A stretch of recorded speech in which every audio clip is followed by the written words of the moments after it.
Está começando o Meu Patrimônio, o podcast da O2 Capital, onde a gente aborda diversos assuntos relacionados à construção, gestão e preservação do seu dinheiro. Meu nome é Rafael Amantini, sou host aqui do programa e hoje conto com a volta dele, Felipe Chade. Bom dia, boa tarde, tudo bem? Bom dia, boa tarde, boa noite. Eu ouvi dizer que me falaram no último episódio que eu estava de férias. O Rica... O Rica nunca mais volta nesse podcast. Tá combinado já, ordenado. O Luciano vai proibir, vai pôr uma foto dele. Vai proibir a entrada do Rica aqui, então. Vai furar o pneu dele na porta. Hoje, sexta-feira, segundo podcast que a gente grava essa semana. Tem mais um depois, a gente vai gravar 3, vai ser recorde aqui de gravação. Vai ser... É isso aí, cara, tem que trabalhar. É isso. Voltou de férias, tá sem home office. Sem home office. Caramba. E hoje a gente tem uma convidada especial. Isso aí. A gente abriu um formulário lá dentro da empresa e o pessoal sugeriu que a gente fizesse uma vez por mês aqui.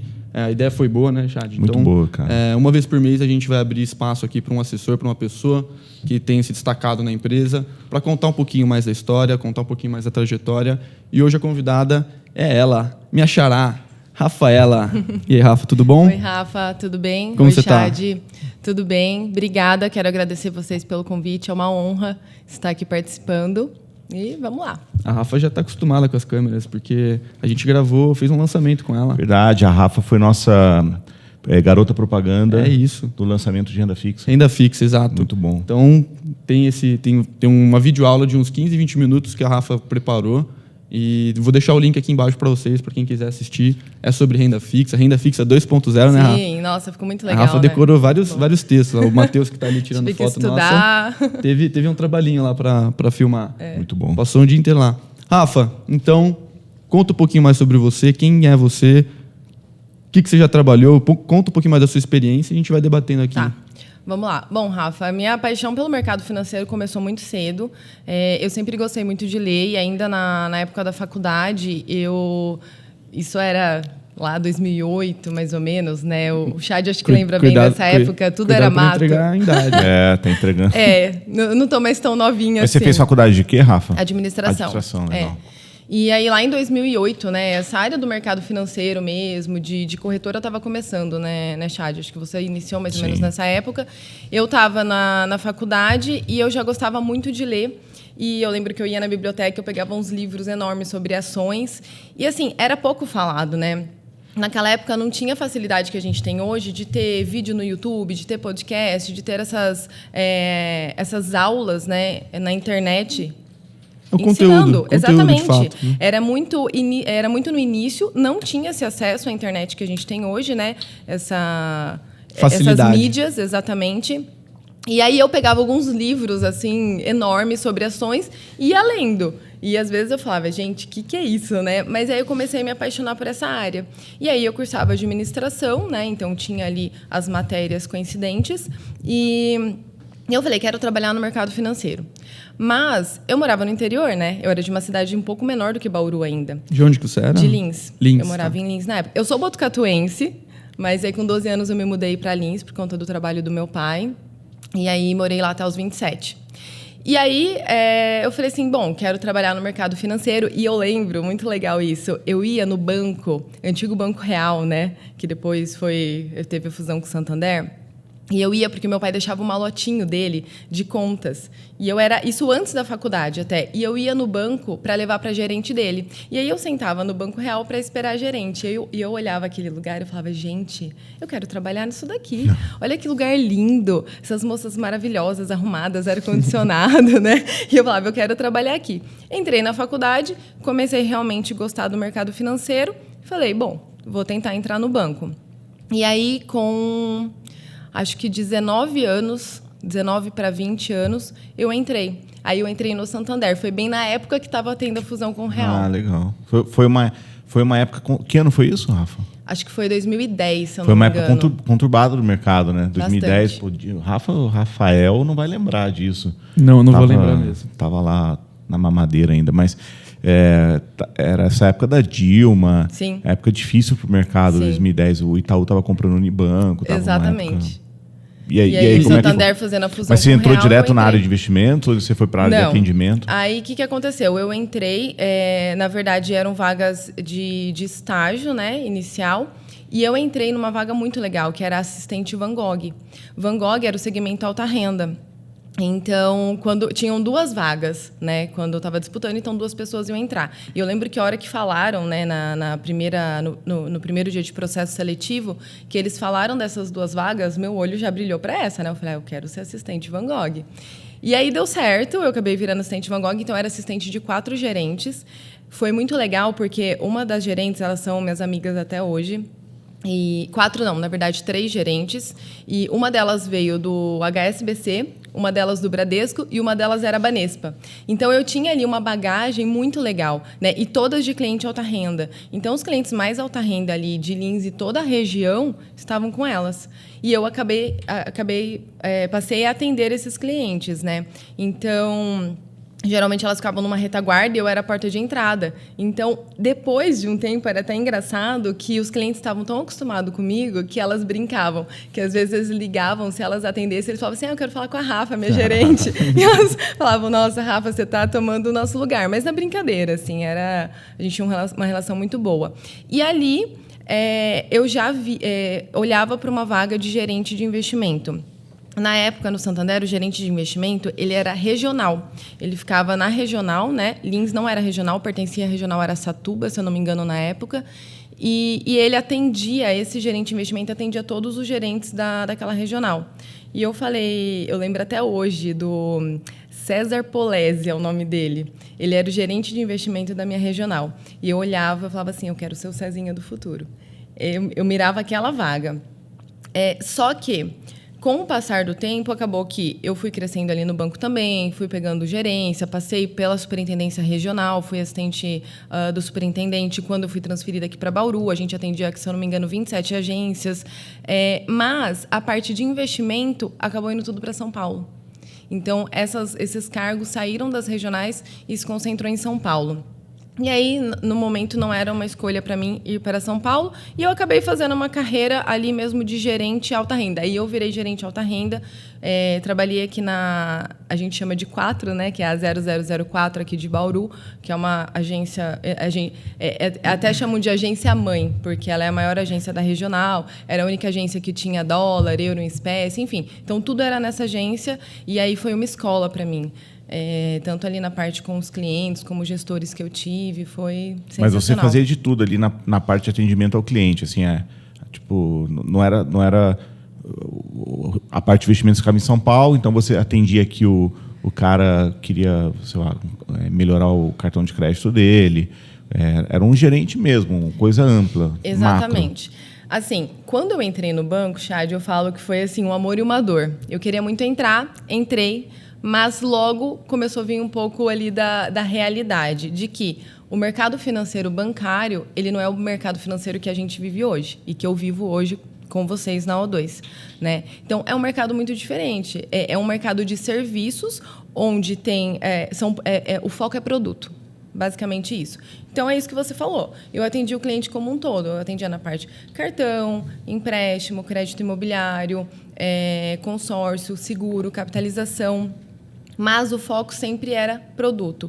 E a parte de investimento que eu gostava, ela é muito pequena, né? Não tem muitas opções. Então, por exemplo, hoje o cliente ele vai no banco, o que ele tem para investir? Um CDB, que é aquele CDB, às vezes não tem nem mais de uma opção, é uma opção de CDB, um fundo, né? 2 fundos ali, LCA e LCI. É só isso. E o banco ele sempre acaba dando um foco, né, para o gerente percorrer o caminho ali daquele produto que é mais interessante para ele no momento, né? Então, produto do mês, essas coisas. Esse mês Exatamente. Vamos focar em previdência. Exatamente. Falando nessa questão de mês, né, mensal, como que era... Eu escuto bastante, né, eu não vivenciei isso, mas como que era no banco a questão das metas mensais? Tinha muita meta mesmo? Eles colocavam meta alta e aí você tinha que se virar para vender aqueles produtos ou isso é um mito? O banco é meta. E são metas altíssimas e essa era a minha grande dor. Então, assim, foi uma carreira que eu tenho muito que agradecer, eu aprendi muito, mas a minha dor era assim, o que era o meu desejo, o meu objetivo? Atender o cliente, né?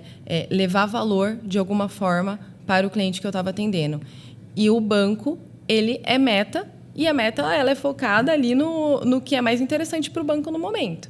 né? Então, isso não estou falando nenhuma mentira, porque os próprios clientes sabem disso, né? Então, a gente não conseguia atender o cliente olhando ele com uma visão holística, que é a que a gente tem hoje, né, no escritório, olhando ele como um todo e falando assim, o que eu posso ajudar, o que eu posso agregar de valor na vida dele, né? Qual que é o perfil dele, qual que é o momento de vida, qual que é o objetivo futuro. O banco não tem isso. Então, o banco é produto e meta, basicamente isso. Meta de seguro altíssima, de empréstimo, enfim, de abertura de conta. E olha que curioso, você acredita que o que menos tem meta no banco é investimento?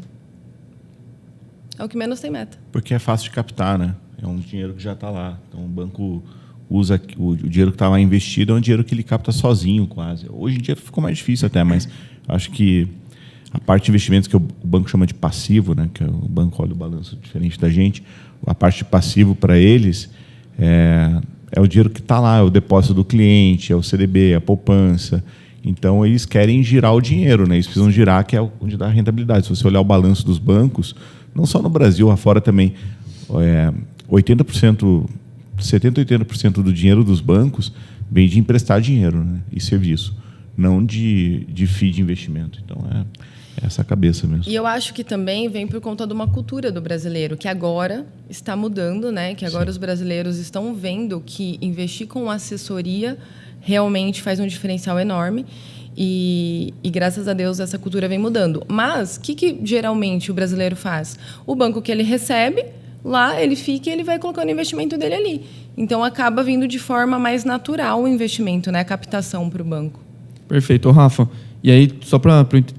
Você falou, mas só para confirmar, 2010 você entrou. Isso. E aí você ficou até que período? O que fez você mudar? E aí foi exatamente isso, né? Então, eu via que não estava indo ao encontro do meu perfil, ao encontro do que eu buscava, né, como atendimento. E aí eu fiquei muito tempo pensando, até que eu decidi, eu falei, não, eu vou sair e vou tentar outras coisas. E aí foi, acho que janeiro de 2019. Nossa, ficou 9 anos no banco. Quase 10 anos. 10 anos, bastante. Eu entrei bem no comecinho de 2010, quase 10 anos. Bagagem. Sim. E como que foi essa tomada de decisão? Friozinho na barriga, como que foi? Na verdade, assim, eu demorei muito tempo para tomar essa decisão, né? E durante, né, esse caminho foi difícil. Eu fiz terapia, né? Então eu tinha uma psicóloga que me ajudava, enfim. Mas a partir do momento que eu decidi, eu falei, não, eu decidi, está decidido e pronto, e não me arrependo em nada. Acabei saindo, sempre continuei ali. Aí fui empreender, né? Abri 2 negócios, enfim. Mas o mercado financeiro, ele sempre esteve ali por perto, né? Eu sempre gostei muito, então, de estudar a área do mercado financeiro, de seguir, de ver ali vídeos, enfim, seguir pessoas ali da mídia, né? Que trabalham com o mercado financeiro. E aí, quando eu saí, olha que engraçado isso, quando eu saí do banco, eu lembro que estava começando aqui no interior, obviamente o Chad já morou em capitais e isso já existia há muito tempo, mas aqui no interior estava começando os escritórios e essa visão do cliente ir para um escritório de assessoria, de investimento. Só que daí, nesse momento, eu já tinha decidido sair e tentar outras coisas, né? E aí foi isso que eu fiz. E aí, antes da sua entrada, sua volta para o mercado financeiro, você falou que você empreendeu, né? Sim. Acho que está muito ligado o nosso mercado, o mercado financeiro, com o empreendedorismo, né? Acho que é meio que andam juntos, assim. Cara, o assessor de investimentos, a assessora de investimentos é uma pessoa empreendedora, tem que ser uma pessoa mais empreendedora, né? Ontem eu estava entrevistando uma pessoa, um menino novo, cara, 23 anos, 22 anos, e ele perguntou, ele fez uma pergunta que eu achei legal. As pessoas geralmente não fazem essa pergunta, né? Ele falou, o que você acha que vai ser relevante para o meu sucesso como assessor, né? Ele não é assessor. Ele é estudante e tal, não trabalhou ainda, só fez estágio, nem foi na nossa área e faz economia e tal. Eu falei, cara, o relevante para você, em primeiro lugar, é você gostar de pessoas, porque você vai ajudar pessoas o tempo todo. E o segundo ponto, cara, é você ter uma veia um pouco empreendedora. Porque na nossa profissão você vai empreender sempre. Mesmo que você trabalhe dentro de um escritório, mesmo que você trabalhe dentro de uma instituição, você tem que pensar em empreender sempre, senão você não vai ter aquela garra para crescer carteira, para aumentar, para ajudar. Então, assim, acho que quando a gente conversou com a Rafa lá atrás, né, eu estou fazendo perguntas aqui, mas eu sei todas as respostas, né? Então fica chato o negócio. Mas quando a gente conversou com a Rafa para trazer a Rafa para o escritório, e acho que dos destaques que a gente deu para a Rafa foi que ela é empreendedora. Então, eu falei, puta, cara, que legal, uma pessoa empreendedora, ela tem garra, né? Pô, trabalhou 10 anos no banco, saiu, foi empreender e tem ainda a empresa, não é que não tem mais, a empresa ela tem um negócio lá e ainda trabalha no escritório, atende os clientes dela. Então, assim, tem 4 turnos no dia da Rafa. Rafa, conta aí um pouco da sua empresa, o que ela é, o que ela faz. Sim. Bom, logo que eu saí do banco, então, eu abri uma marca de t-shirt feminina com conceito de básico sofisticado. Era uma dor que eu tinha. Eu gosto muito de moda, né? Então, eu falo assim, que as minhas paixões... A gente percebe pelo look dela, né, no escritório, né, Chad? Cada dia com um look diferente. A Rafa, ela dá dica pra molecada, né? Eu vejo ela. Depois que a Rafa entrou, no escritório todo mundo começou a se vestir melhor, começou a falar uma coisa ou outra. Ficou... Eu falo que assim, as minhas paixões são mercado financeiro, moda e decoração. Arquitetura, eu gosto muito, né? Então, eu acabo levando ali mais como um hobby a parte da moda e arquitetura. E aí, logo que eu saí, acabou que não era o meu projeto inicial. Eu saí do banco e eu fui fazer... um curso, uma imersão, né, de conhecimento pessoal. Logo que eu saí, porque você sai um pouco, né? Eu tinha uma rotina muito intensa. E aí, de repente, eu me vi em casa. Eu não tenho família em Bauru, né? Meu marido trabalhando o dia todo. E eu me vi que eu não tinha companhia, às vezes, para almoçar. E eu falava, gente... E eu almoçava com um monte de gente todo dia, rotina intensa. E eu não sei ficar parada. E aí eu falei assim, aí acabou surgindo uma imersão que eu vi que ia vir para Bauru aqui. Eu falei, eu vou fazer essa imersão até para entender, até eu fazer fazer um roteiro aí para o meu futuro, né? E fiz essa imersão. E aí, sem querer, veio uma conversa com a minha cunhada da ideia da gente criar uma marca de t-shirt feminina com conceito básico sofisticado. Era uma dor que eu tinha. Porque quando eu trabalhava no banco, a gente sempre se vestia social, e eu lembro que eu estava um pouco cansada, né, daquelas blusas que eu tinha que usar, a camisa, e eu procurava algumas coisas um pouco mais leves, tipo umas t-shirt de linho, mas que tivesse uma modelagem legal, e eu não achava. Que desse para usar com calça, alfaiataria, enfim. E aí, conversando isso com ela, a gente falou, vamos criar isso? Vamos. E a gente criou. Vai fazer o mês que vem 3 anos, é a One Basic. É uma marca, então, a gente atende o Brasil todo, varejo, e-commerce. A Karen, ela toca de frente aí, parte de venda, parte do e-commerce e tudo mais. Enfim, é uma marca que eu tenho muito orgulho. E uso muito no escritório, né? Sempre aí, nos meus looks que vocês comentam. E aí também comprei uma franquia de um restaurante saudável. Isso foi logo no começo da pandemia. Só que a franquia eu vendi agora em dezembro. Eu vendi para um casal muito querido, de amigos meus, e eles estão tocando. Fica em Lençóis. Legal. E é até legal para a gente saber, entender melhor, como que você faz a sua gestão de tempo com tudo isso. Tocar a sua carteira, expandir sua base aqui no nosso escritório, atender os clientes da melhor maneira possível e ainda tocar um negócio, um e-commerce. Como que você concilia tudo isso? Rafa, na verdade, assim, 90% do meu tempo é voltado para assessoria, né? Então, primeiro que o e-commerce, ele é muito mais prático de lidar. Então, hoje eu tenho uma equipe de marketing, que é de Marília, e que eles que tocam toda a parte ali de tráfego, marketing, toda a parte de vendas. E aí eu tenho uma sócia, que é a Karen, que ela fica em vendas e pós-vendas. Então, eu faço mais... digamos que eu faço mais uma parte ali como head, né? Digamos, então, eu fico por trás ali, então algumas reuniões específicas de marketing, reuniões específicas quando vai ter lançamento, porque a gente faz toda a parte de criação do produto, desenvolvimento, facção, tudo próprio mesmo, né? E, então, eu fico mais por trás. E isso me ocupa 10% do meu tempo. E 90% eu fico focada na assessoria. Então, eu vou para o escritório todo dia, né, de manhã, e fico até a tarde lá. O meu foco principal é esse. Perfeito. E aí, então, em 2019, você saiu do banco, aí teve esses outros negócios, ainda tem a marca de feminina, vendeu a franquia. Em que momento que a gente começou a conversar com a Rafa? Como que foi, Charles? A Rafa, cara, ela é amiga da Gabi, lá do escritório. E aí a Gabi me falou, olha, tem uma amiga que está num outro escritório, não vou citar nomes, obviamente. O Marcos fala sempre isso, né? O Danilo também não vou citar nomes, obviamente. Então, não vou citar nomes, obviamente. A Rafa estava em outro escritório, e aí a Gabi, outro escritório, falou, cara, tem uma amiga, a Rafa, puta, ela é ótima, tal, ela está em outro escritório, acho que vale a pena bater um papo com ela. Daí a gente bateu um papo com ela, acho que eu e o Vitor, ou eu e o Danilo, eu e o Vitor primeiro.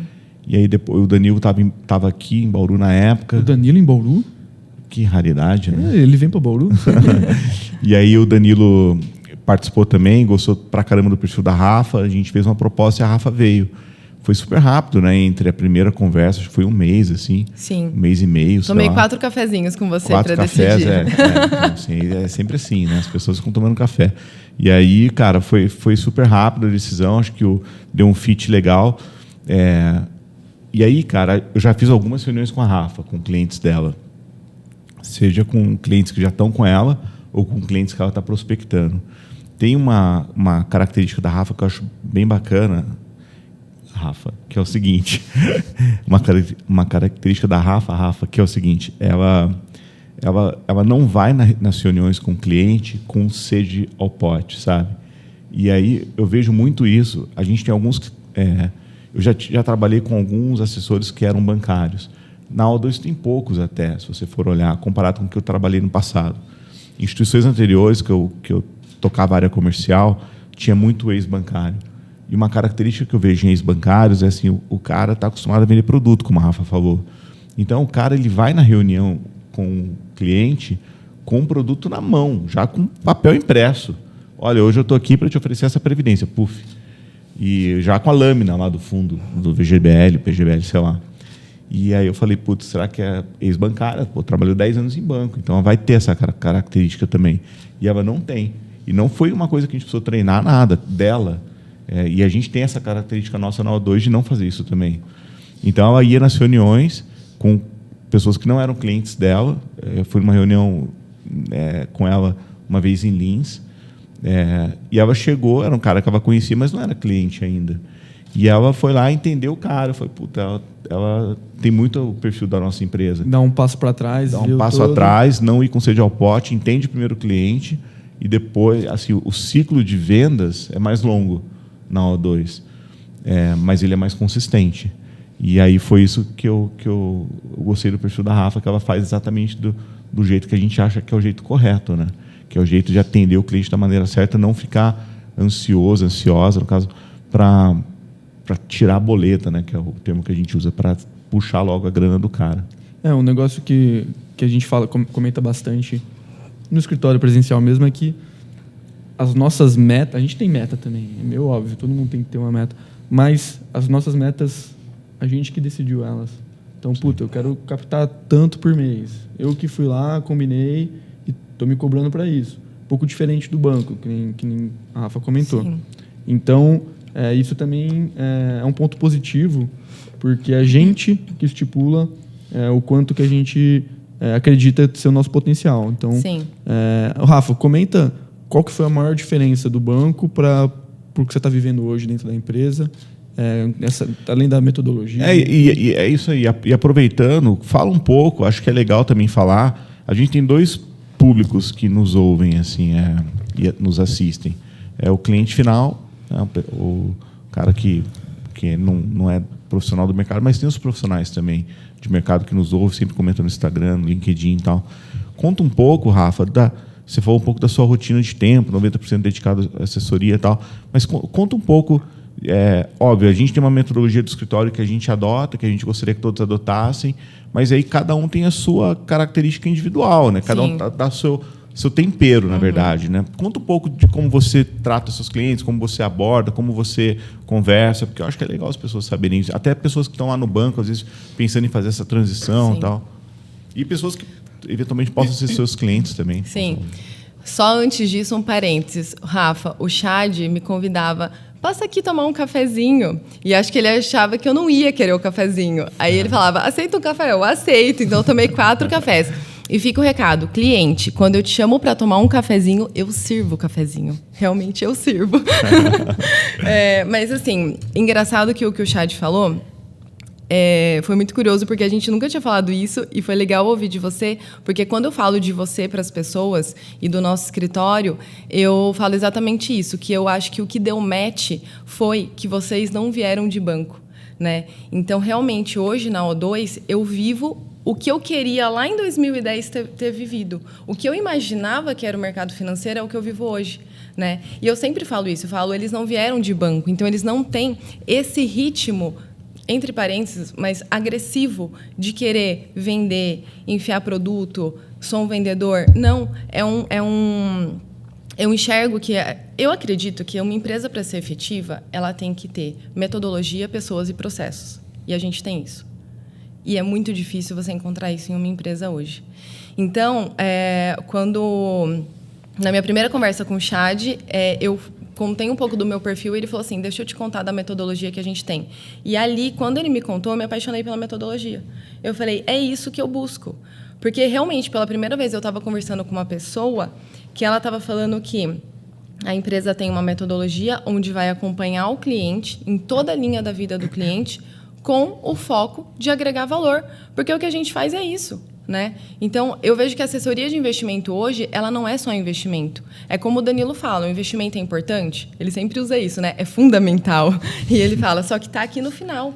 Mas e antes disso? O que você vai fazer? Você sabe que quando eu converso com pessoas, até que já têm assessoria de outros escritórios, e às vezes a gente está conversando, eu pergunto o que eu faço, falo, eu tenho um assessor. Eu pergunto assim, qual é o número da sua independência financeira?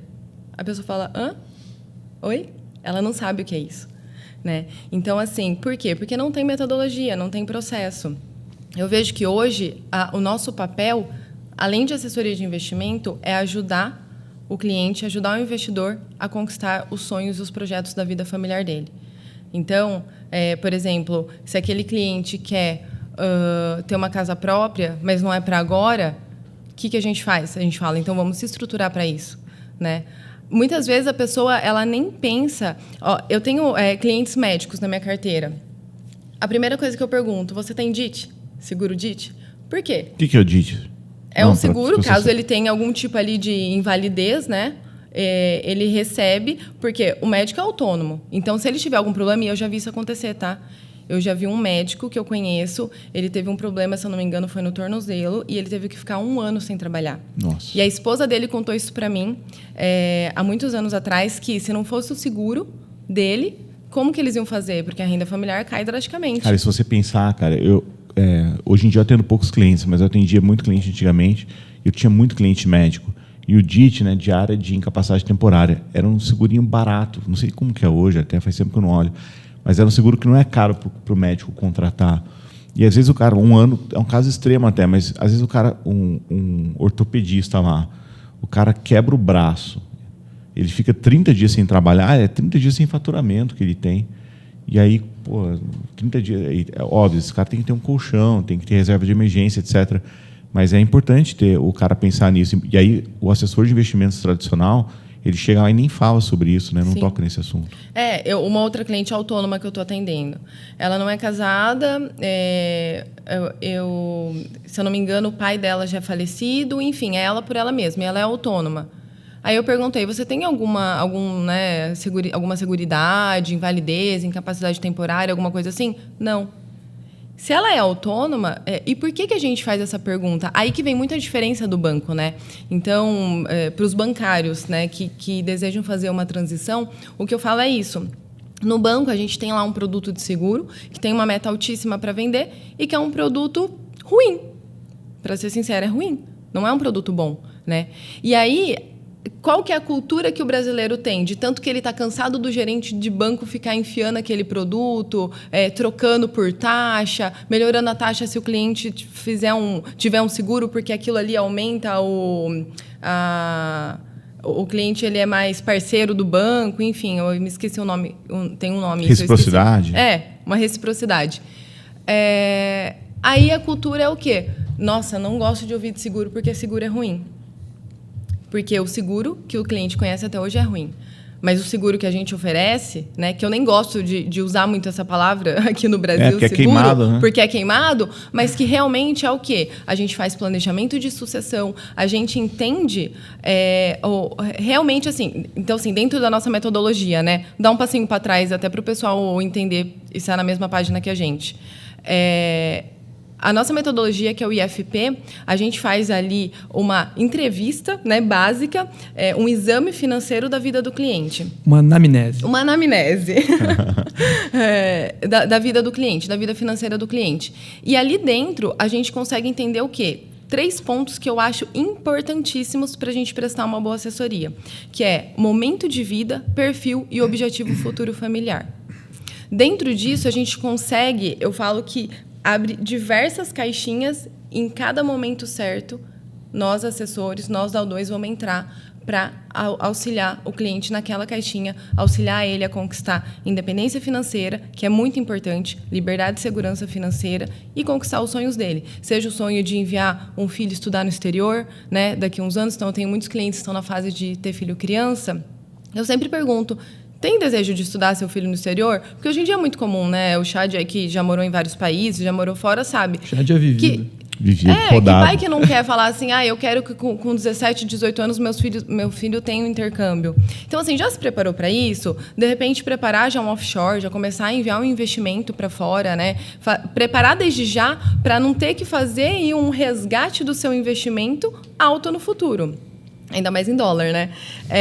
Outra coisa que eu sempre pergunto, a parte de sucessão. Porque na nossa metodologia, quando a gente entrega aquele trabalho em PDF, né, que é um trabalho gráfico interessantíssimo, na segunda página, o que ele vem? Ele vem ali qual que é o valor de necessidade de sucessão do cliente. Então, não é assim, qual que é a minha meta? Quanto que eu quero ganhar de comissão esse mês? Não, é qual que é a sua necessidade, cliente. Dentro do que você me falou que você tem de bens, de patrimônio, de investimento, do que você ganha, do que sua esposa ganha. Se você faltar hoje, você que, né, é a principal renda da família, se você faltar, o que a sua esposa vai fazer? Ou vice-versa, né? Às vezes a esposa é a principal renda. O que a sua família, o que os seus filhos vão fazer? Os seus pais, quem não tem filho. Mas eu já vi cliente que, quando eu falei isso, o cliente falou: eu não tenho filho, mas agora eu me preocupei com meu pai e com a minha mãe. Se eu faltar, eu deixo um bom valor para eles, mas eles não têm dinheiro para, né, enfim, fazer essa transição desse patrimônio. Então, é tudo baseado em estudo, em números reais e gráficos ali. Então, isso é apaixonante, né? Eu nem preciso falar. Não, a Rafa explicou muito bem a nossa metodologia, mas a gente gravou um episódio só sobre ela, só sobre a metodologia, né? Com o Danilo, então, né? Com o Danilo. O Danilo foi o primeiro episódio que a gente postou, o MP1. Vou deixar também no link aqui para vocês assistirem, quem quiser entender melhor no detalhe a nossa metodologia. Ou clica no link aqui para assistir esse episódio, que é legal. Ou já clica aqui no link do nosso site, preenche que a Rafa faz uma reunião com você. Rafa, o que você enxerga daqui para frente na sua carreira ali como assessora, né? Hoje você está só começando, né? A verdade Sim. é essa. Você tem uma baita experiência, mas você é nova, você tem muito chão pela frente e tal. Como que você se vê daqui 10 anos, a Rafa daqui 10 anos como assessora, enfim, como que você atendendo o cliente? Você gosta de atender cliente? Você gosta de ir para a rua? Ou você não gosta? Eu sei qual é a resposta, né? Mas conta um pouco para a gente. Obrigada pela nova. Faço 34 domingo. Estou me acostumando. Tem que levar bolo no escritório. Estou me acostumando com essa ideia ainda. A gente tem uma cultura que é assim, fez aniversário, tem que levar bolo. Vou levar. Chad, assim, eu adoro atender cliente, eu adoro pessoas, eu sou super comunicativa, sempre fui. E eu gosto muito de ajudar as pessoas, né? Então, quando a gente consegue unir, né, minha paixão, que é a parte de mercado financeiro, eu gosto muito também, né, da parte de mercado financeiro na veia, com a questão de ajudar pessoas, eu acho que o resultado disso é assessoria de investimento. Então, daqui 10 anos, eu espero estar com vocês ainda, né? Eu acho que o nosso escritório aí vai estar muito gigante, né, pelo passo que está crescendo. E quero estar com uma carteira uma carteira boa de clientes, né?